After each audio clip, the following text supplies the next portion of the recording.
আমসত্ত্ব টমেটোর চাটনি। আমসত্ত্ব টমেটোর চাটনি রান্না করার জন্য আমি এখানে নিচে কিছু পরিমাণ আমসত্ত্ব কাইটে নিছি। আমসত্ত্বটা বড় আমসত্ত্বটা আর কি ছোটো পিস করে কাইটে নিছি।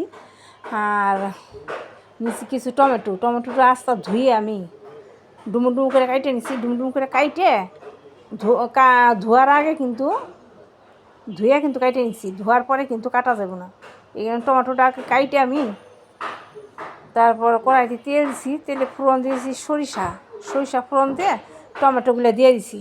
দিয়ে টমেটোগুলো একটু ঢাকা দিয়ে আমি কষিয়ে নিছি। দিয়ে দিছি টমেটোর মধ্যে পরিমাণ মতো লবণ আর সামান্য পরিমাণে হলুদ দিয়ে কষিয়ে নিছি। কষিয়ে টমেটোটা যখন আমার সিদ্ধ হয়ে গেছে তখন কিন্তু আমি চামিচ দিয়ে টমেটোটা ভালো করে গলে নিছি। গলে তারপর দিয়ে দিছি আমসত্ত্ব কাইটে রাখছিলাম, আমি কাইটে ভিজিয়ে রাখছিলাম, ওইটা দিয়ে দিলাম।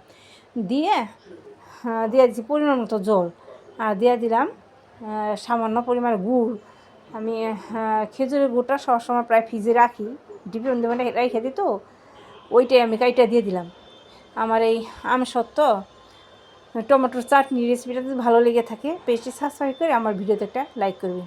আর এরকম আমসত্ত্ব টমেটোর চাটনি খেয়ে দেখবেন খেতে কত ভালো লাগে। আমসত্ত্বর চাটনি টমেটো দিয়ে।